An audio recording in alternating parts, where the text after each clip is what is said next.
susah ya mengajukan aspirasi-aspirasi yang baik bagi pembangunan hukum, tetapi selalu gagal di DPR.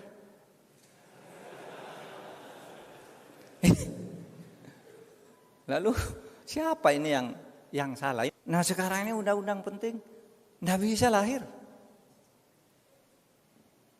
Parpolnya nolak, DPR-nya nolak. Ketika ditanya, DPR kok nolak? Dan ini kan bagus. Bos,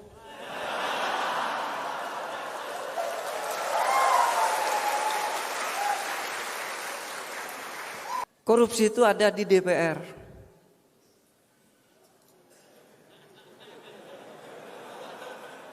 Apa bentuknya di DPR itu?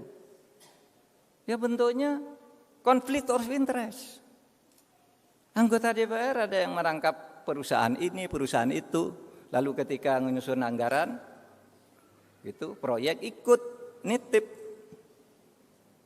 Ada lagi berfungsi ganda, konflik of interest.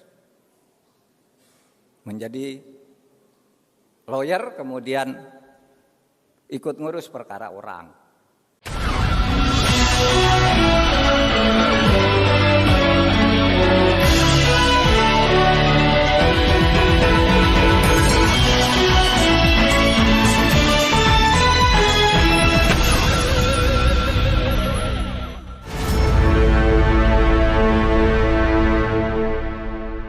Assalamualaikum warahmatullahi wabarakatuh. Kembali berjumpa dengan saya, Her Suguno Arif dari Forum News Network.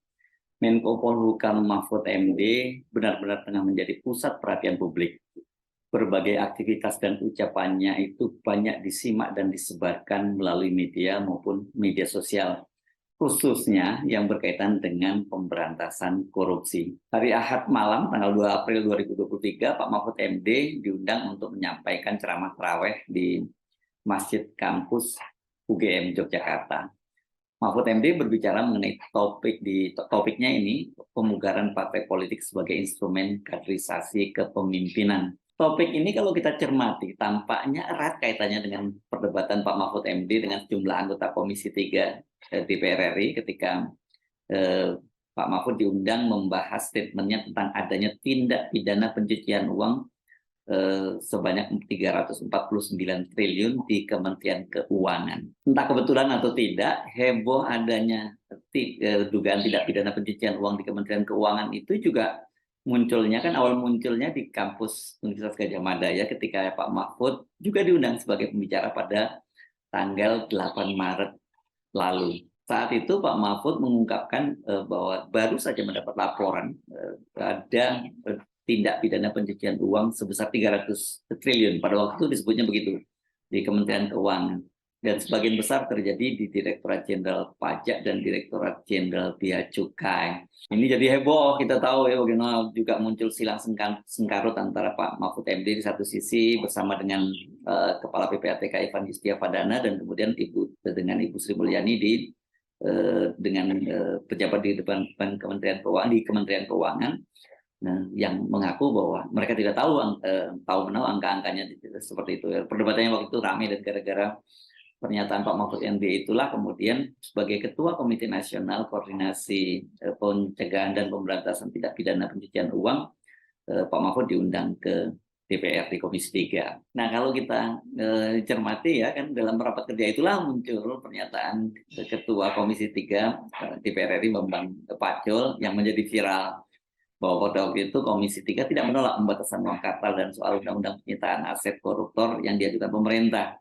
Dan itu bisa segera diserahkan asal ada perintah dari Ketua Umum. Itu jadi viral sekali. Dalam ceramah tarawih yang ditayangkan oleh channel YouTube Masjid Kampus Universitas Gadjah Mada, Pak Mahfud MD ini kembali membahas mengapa indeks persepsi korupsi Indonesia itu turun. Dan mengutip data sejumlah lembaga, Pak Mahfud MD menyebut beberapa lembaga yang dinilai paling korup dan salah satunya itu adalah DPR. Waktu peringatan 1 abad NU di Sidoarjo itu, saya sebenarnya punya tugas melepas lomba gerak jalan warga Nahdien. Tapi Pak Jokowi ngajak pulang ke Jakarta, ikut satu pesawat. Saya tidak jadi ikut acara NU lanjutannya. bicara tentang indeks persepsi korupsi, apa yang terjadi? Saya bilang, Pak, masalahnya ada di berbagai sektor. Dari mana Pak Mahfud tahu? Tahu karena saya ngundang Transparansi Internasional ke rumah saya, ngundang Litbang Kompas ke rumah saya, ngundang partnership yang selama ini bergerak menilai tentang korupsi. Kesimpulannya apa Pak? Kesimpulannya itu, korupsi itu ada di birokrasi, terutama perpajakan dan bea cukai. Clear itu kesimpulan Transparansi Internasional. Nah, di situ Pak Jokowi sudah agak Iya, agak takjub, agak heran gitu diperbacakan. Kok enggak sembuh-sembuh? Nah, kemudian ada di mana? Korupsi itu ada di DPR.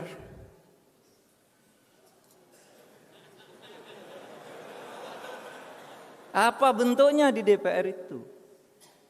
Ya bentuknya konflik of interest. Anggota DPR ada yang merangkap perusahaan ini, perusahaan itu.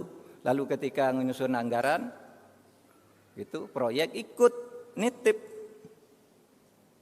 Ada lagi berfungsi ganda, konflik of interest. Menjadi lawyer kemudian ikut ngurus perkara orang. Itu temuan Transparansi Internasional. Yang ketiga di pengadilan. Kasus-kasus dibayar. Ada Pak, ada itu udah ditangkap tuh. Di Mahkamah Agung ini ada 4 hakim agung ditangkap sekarang. Bayar. Perkaranya udah jatuh. Kan perkara udah dijatuhkan itu enggak bisa diubah. Saudara. Hakimnya aja ditangkap. Itu katanya di Mahkamah Agung. Dan itu internasional, Saudara. Investor-investor asing yang memberitahu itu, Pak, kalau kami urusan tuh harus ke DPR bayar sekian. Ke pajaknya kena sekian, dinego sesudah ini ditawar begini, sudah kami mau bayar pajak penuh tapi diminta udah turun aja tapi sisanya dibagi. Udah tahu semua catatannya, Saudara. Sehingga wah, kok enggak sembuh-sembuh ya? Gitu yang muncul. Ini yang harus kita perbaiki di dalam ketatanegaraan kita yang pada sore hari ini kita bicara tentang parpol. Ya. Nah, saudara sekalian, kalau kita teliti lebih lanjut, reformasi di awal periode era reformasi itu kan kehidupan partai politik itu bagus banget. Pemilu terbaik sesudah Orde Baru adalah pemilu era reformasi pertama tahun 99 di mana PDIP menang mutlak dibandingkan yang lain lah 36%. Yang lain dibagi ke sekian banyak partai tapi 36% diambil PDI sendiri. Karena demokrasinya waktu itu bebas. PDI banyak pendukungnya menang. PDIP dipimpin Bu Megawati menang. Dan saudara coba lihat. Pemilu yang baik, hasil pemilu tahun 99 sampai 2004. Tidak ada korupsi. Bagus, DPR-nya bagus, produknya bagus-bagus, lahir undang-undang KPK, undang-undang MK, undang-undang Komisi Yudisial. Korupsi tidak ada. Saya pernah jadi Menteri Pertahanan, tidak ada kasus korupsi saat itu. Zaman Habibie tidak ada korupsi baru, takut semua. Jangan Mbak Mega juga korupsi, tidak ada. Mungkin ada persoalan penjualan aset yang apa? Ya itu kan bukan korupsi, bisnis. Tapi korupsi yang bersungguh-sungguh kemudian muncul sesudah tahun 2004 dan seterusnya. Di situ mulai timbul politik uang. Saudara. Jadi apa? Terjadi pergeseran. Saya pernah melakukan studi setiap perubahan suatu rezim, suatu era, hukum itu berjalan baik, tapi sesudah sekian lama hukum menjadi jelek karena kontrolnya berubah. Coba awal kemerdekaan bagus tuh hukumnya, tapi lama-lama timbul konflik. Awal demokrasi terpimpin, semua tertib. Tapi lama-lama terjadi kesenangan berkepanjangan. Awal Orde Baru hebat. Kebebasan pers, undang-undang DPR apa diatur semua. Bagus awalnya. Minimal tahun 66 sampai tahun 69 bagus. Mulai pemilu 71 mulai jelek. Era reformasi juga bagus banget. Tapi lama-lama terjadi degradasi. Nah ini yang harus kita perbaiki, saudara. Sehingga dengan demikian apa yang ingin saya katakan pada menit-menit terakhir ini, saya ingin menyampaikan hal-hal sebagai berikut. Saudara, parpol itu adalah instrumen konstitusi untuk menjaga negara. Oleh sebab itu partai politik harus diperbaiki tata kelolanya dan proses rekrutmen politisinya. Banyak orang mengatakan sekarang di medsos, bubarkan DPR, bubarkan parpol. Saudara, itu adalah pilihan yang sangat jelek. Saya ingin tegaskan, daripada tidak ada DPR, daripada tidak ada parpol, lebih baik kita hidup bernegara ini mempunyai DPR dan mempunyai parpol meskipun jelek. Iya, begini saudara. Kalau negara berubah ke monarki, potensi kesewenang-wenangan di dalam negara apapun, kalau monarki itu potensi kesewenang-wenangannya besar. Sementara masyarakat tidak punya peluang untuk mengontrol. Di dalam sejarah kebangunan khilafah Islam, itu pelanggaran dan kesewenang-wenangan luar biasa banyak terjadi. Pembunuhan terhadap ulama-ulama itu terjadi di khilafah Islam karena beda pandangan politik, memberi fatwa yang berbeda. Imam Hambali yang kita ikuti ajaran fikihnya sampai sekarang dipenjara, dianiaya. Karena beda pendapat dengan khalifah. Dan tidak ada yang berani ngontrol. Tetapi coba kalau demokrasi meskipun partainya jelek. Nah, bisa dia punya pulang konstitusi mengatakan partai gitu. Dalam situasi tertentu partai meskipun jelek ini bisa dipakai untuk memperbaiki negara. DPR harus ada untuk menyelesaikan masalah. Oleh sebab itu jangan berpikir dalam situasi sekarang udahlah berubah negara kita jangan menjadi demokrasi. Tidak boleh. Harus tetap demokrasi. Pilihannya partai dan DPR harus diperbaiki bersama-sama, saudara. Ya. Nah, yang kedua, partai politik dalam ide kita itu dibangun untuk salah satunya adalah rekrutmen kepemimpinan bangsa. Oleh sebab itu partai politik itu harus ada tetapi harus bersaing untuk memilih pemimpin yang benar. Memilih wakil rakyat yang benar. Itu. Jadi partai politik itu bukan untuk saling meniadakan, saling membutuhkan, saling membunuh. Saya calonkan ini, kalau ini kalah lalu pecah gitu. Nggak boleh. Yang menangnya harus diterima sebagai produk persaingan yang fair. Di dalam kita bernegara. Jadi bukan saling memfitnah, saling membantai. Ya udahlah, saing kalau memang pilihanmu yang menang dipilih oleh rakyat kita akui bersama. Anda mau bergabung boleh, beroposisi juga boleh, tapi oposisi itu ada batas-batas konstitusionalnya juga. Yang penting partai sehat, parlemen sehat.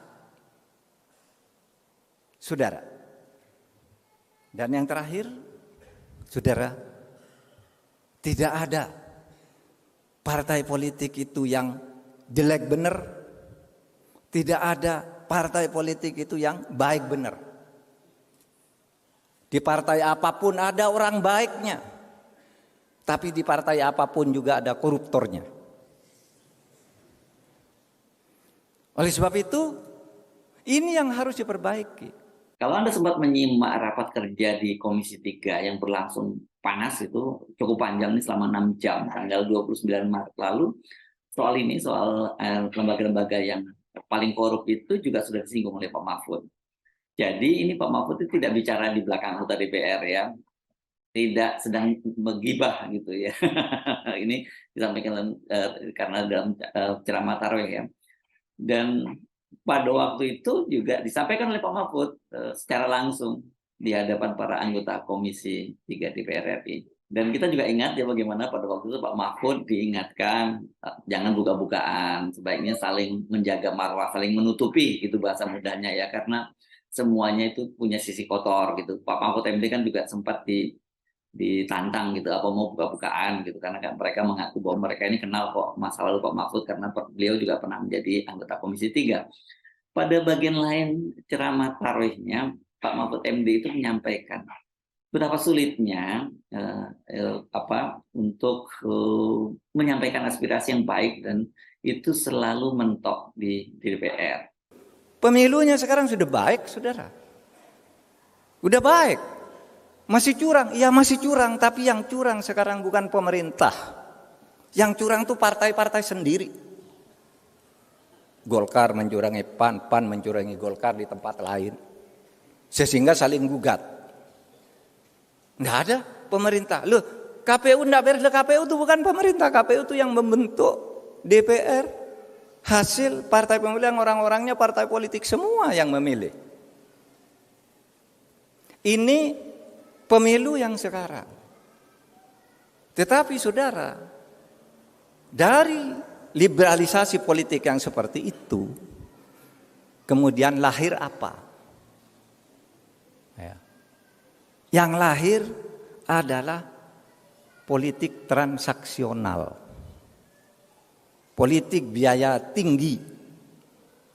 Sehingga sekarang orang karena pemerintah tidak ikut ngawasi, bisa beli ke KPU di tingkat bawah. Di suatu tempat di Jawa Timur beli ke bupati, bupati itu yang ngatur lurah-lurah semua, lurah itu yang kemudian ngatur suara untuk setiap orang, bukan hanya untuk setiap partai, untuk setiap orang. Sehingga misalnya orang Papua bisa aja kalau dengan lurah, kenal dengan lurah itu menjadi wakil dari Jawa Timur, karena suaranya bisa diatur. Sekarang nah ini pilihan politik kita ini sudah benar apa tidak? Ini persoalannya. Kalau mau membongkar pembongkaran partai politik, gimana nih cara membongkarnya? Apa ngubah sistem pemilunya? Atau apa? Sehingga sekarang ini, saya kemarin bicara kok susah ya mengajukan aspirasi-aspirasi yang baik bagi pembangunan hukum, tetapi selalu gagal di DPR.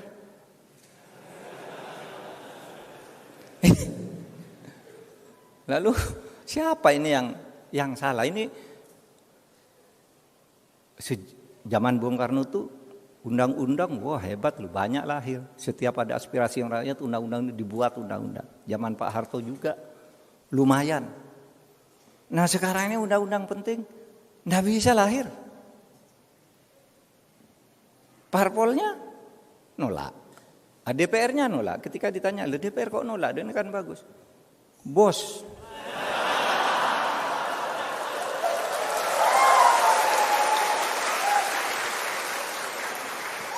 Pernyataan atau ya bolehlah dibilang ini curhat Pak Mahfud MD itu tentu kita jadi paham ya betapa sulitnya membongkar praktek korupsi dan kemudian memberantasnya.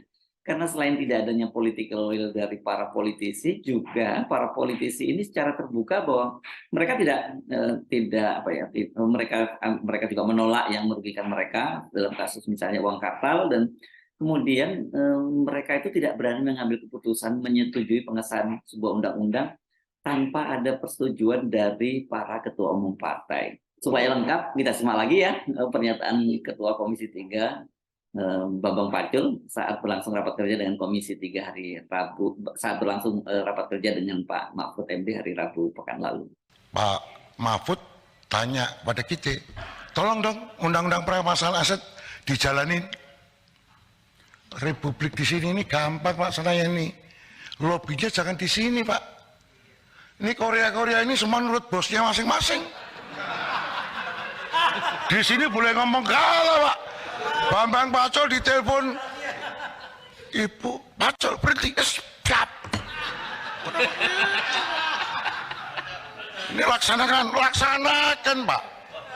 Tapi harus bicara dengan para ketum partai. Duduk. Kalau di sini nggak bisa.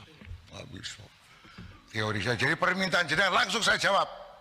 Bambang Pacul siap kalau diperintah. Mana perintah berani Pak? Sama toh? Ayo. Ya memang berat ya dia di dalam posisi Pak Mahfud dan kemudian niat untuk bongkar-bongkar korupsi itu. Rasanya memang buat kita, bukan rasanya ya, hampir dipastikan saya kira kita sulit untuk berharap ada perubahan dari dalam ya, baik dari kalangan pemerintah maupun DPR. Kan yang punya, kalau pemberantasan itu tentu peran pemerintah, sementara kalau berkaitan dengan regulasi, berkaitan dengan undang-undang itu kewenangan mengesahkannya adalah DPR. Karena apa? Karena mereka ini, baik pemerintah maupun DPR ini bagian dari persoalan itu dalam soal pemberantasan korupsi. Karena itu, saya kira ini sangat penting kalau kemudian gerakan Pak Mahfud ini didukung oleh civil society, gitu. Dan sekarang ini kan sudah terbentuk namanya apa, kawan Mahfud, sahabat Pak Mahfud. Itu banyak sekali sekarang. Bukan ini bukan hanya dari kalangan akademisi, karena kemarin kan ratusan profesor menyatakan akan mendukung Pak Mahfud, untuk bongkar-bongkar ini kasus 349